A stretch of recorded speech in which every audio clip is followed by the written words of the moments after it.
আসসালামু আলাইকুম। সবাইকে স্বাগত জানাচ্ছি স্পর্শ গ্রুপের পক্ষ থেকে। তো আজকে আমরা যে বিষয়টা নিয়ে আলোচনা করব সেটা হচ্ছে যে ক্যান্ডেলস্টিক প্যাটার্ন এবং ক্যান্ডেলস্টিক প্যাটার্নটা আসলে কিভাবে কাজ করে।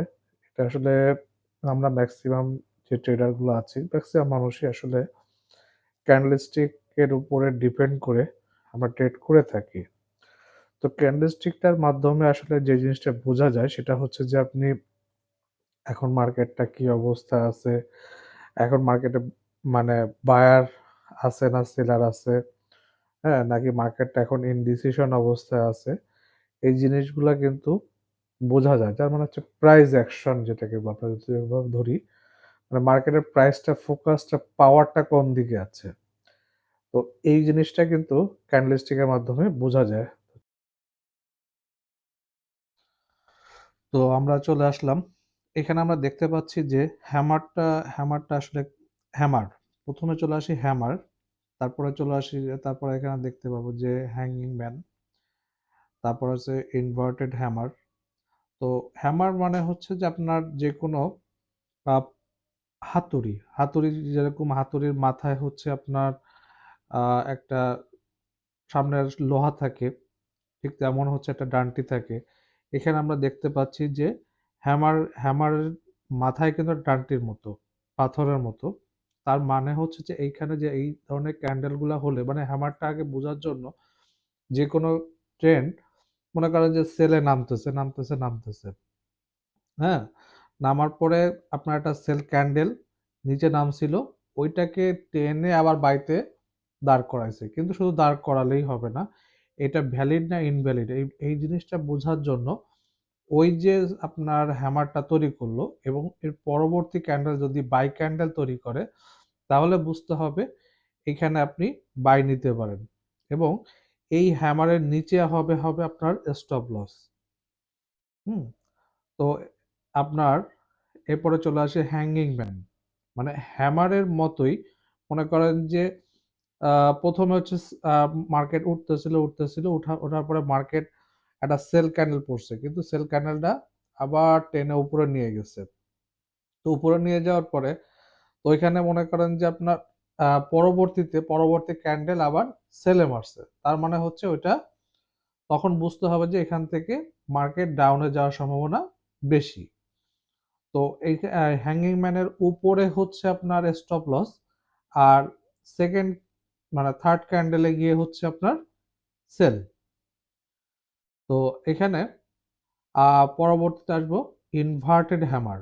মানে আমরা হ্যাঙ্গিং ম্যানটাকে যদি ঘুরাই দেই, হ্যাঁ? তাহলে হচ্ছে ওটা ইনভার্টেড হ্যামার হয়ে গেল।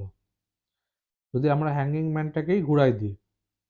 মানে ও সম্পূর্ণ মনে করা যায় ওই যে একই রকমই উপরে মানে সেলে নামতেছে তারপরে দেখা যাচ্ছে যে ওই জিনিসটা আপনার বাইতে একটা ক্যান্ডেল গিয়েছে যাওয়ার পরে সেটাকে আবার মনে করেন নিচ পর্যন্ত আসছে নিচ পর্যন্ত এসে তার পরের দিন আবার দেখা গেল যে বায়ার স্টার্ট হয়েছে মানে ওইখান থেকে বায়ার আসছিল কিন্তু ওইখান থেকে সেলে নামানোর চেষ্টা করছে বাট পারে নাই না পেরে পরের দিন আবার বায়ার স্টার্ট করছে বাইং স্টার্ট করছে যেহেতু বাইং স্টার্ট করছে আপনি পরের দিন মানে থার্ড ক্যান্ডেলের থেকে আপনি এখানে বাই নিতে পারেন এক্ষেত্রে হচ্ছে আপনার এই যে ইনভার্টেড হ্যামারের তলায় হচ্ছে আপনার স্টপ লস আর থার্ড ক্যান্ডেলে হবে হচ্ছে আপনার বাই তো এখানে শুটিং স্টার মানে আমরা হ্যামার যদি নিচে হয় মানে হ্যামারের যে আর নিচের দিকে যদি হ্যামার হয় তাহলে শুটিং স্টারটা উল্টাই হ্যাঁ সেটা হবে উপরের দিকে ঠিক আছে তো একই রকম মানে হ্যামার আর শুটিং স্টার একই রকম আবার হ্যাঙ্গিং ম্যান ইনভার্টেড হ্যামার একই রকম ঠিক আছে তো এর পরবর্তীতে আসে ইনগালফিং বুলিশ ইনগালফিং তো বুলিশ ইনগালফিংটা কিভাবে বুঝবেন মনে করেন যে একটা মার্কেট ট্রেন্ডে মনে করেন যে নামতেছে হ্যাঁ নামার পরে এরপরে হচ্ছে একটা আপনার হচ্ছে সেল ক্যান্ডেলকে খেয়ে ফেলছে হুম সে খেয়ে ফেলছে খেয়ে কি বাই ক্যান্ডেল একটা খেয়ে ফেলছে মানে ওইটাকে ইনগাল্প করে ফেলছে মানে সম্পূর্ণরূপে খেয়ে ফেলছে হ্যাঁ, এখানে তার আমরা আগে একটা মনে করেন যে বাই দেখতে পাচ্ছি প্রথমে। এই বাইটা কি করছে? বাইটা কিন্তু ওই আগের যে ক্যান্ডেলটা আছে এই ক্যান্ডেলটা কিন্তু খেতে পারে নাই। তারপরেও কিন্তু সে কিন্তু আবার সেল কন্টিনিউ করে গেছে। কিন্তু পরবর্তী যেটা আমরা দেখতে পাচ্ছি যে এখানে লাল দাগ গোল দাগ দেওয়া আছে। তো এইখানে আমরা দেখতে পাচ্ছি যে সে কি করছে? পরের দিন কিন্তু সে ইনগাল্প করে ফেলছে। সম্পূর্ণ সেল ক্যান্ডেলটাকে খেয়ে ফেলছে।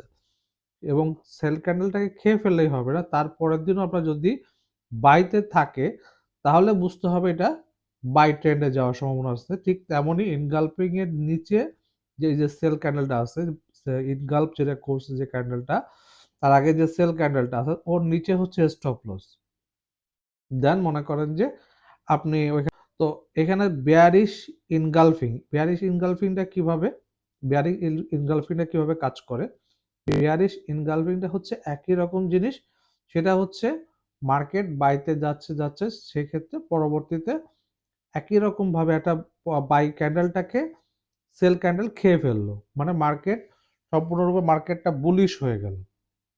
হ্যাঁ, এবং পরবর্তী ক্যান্ডেল যদি সেল তৈরি হয় তাহলে বুঝতে হবে যে এখান থেকে মার্কেট সেল ট্রেন্ড আবার শুরু হবে। তো এখানে টুইজার বটম, হ্যাঁ, টুইজার বটমস মানে এই যে এখানে হচ্ছে কি আপনার একটা যে কোনো একটা সাপোর্ট এরিয়া, মনে করেন যে কোনো একটা সাপোর্ট এরিয়া আসলো আর কি। সেই সাপোর্টটা মনে করেন যে প্রথমে একটা সেল ক্যান্ডেল সে কিছুদিন নেমে তারপরে মনে করেন যে আপনার এখানে তারপরে হচ্ছে আপনার এখান থেকে কি করলো, আপনার কিছু দূর উপরে উঠে দাঁড়ালো, পরবর্তী ক্যান্ডেলটা আমরা বাইতে মানে হচ্ছে আপনার আমরা যদি ফ্ল্যাগের মতো করে ধরি, আমরা যদি টুপিনের মতো করে ধরি চিন্তা করি, তাহলে এটা একটা টুপিন বানাইছে। হ্যাঁ, টুপিন মানে আমরা বলতেছি এটাকে টুইজার। তো টুইজার বটম যেভাবে কাজ করে একই রকম ভাবে টুইজার টপসও যদি আপনার বাইতে উঠতেছে ওইখানে আমাদের যদি একটা ফ্ল্যাগের মতো তৈরি হয় তাহলে আমরা ওটা বুঝবো যে এবং পরবর্তী ক্যান্ডেল যদি সেল তৈরি হয় শুধুমাত্র এরকম একটা ফ্ল্যাগ মানে পিনের মতো তৈরি হলো, হ্যাঁ, আমরা সেটা না করে আমরা দেখবো যে পরবর্তী ক্যান্ডেলও কিন্তু সেল তৈরি হতে হবে। দেন মনে করেন যে আপনি এখানে সেল দিবেন এবং উপরে হচ্ছে ওই যে টুইজার টপস এর উপরে স্টপ লস, দেন মনে করেন যে আপনার এখানে আপনার মতো করে একটা টেক প্রফিট আপনি দিয়ে দিবেন।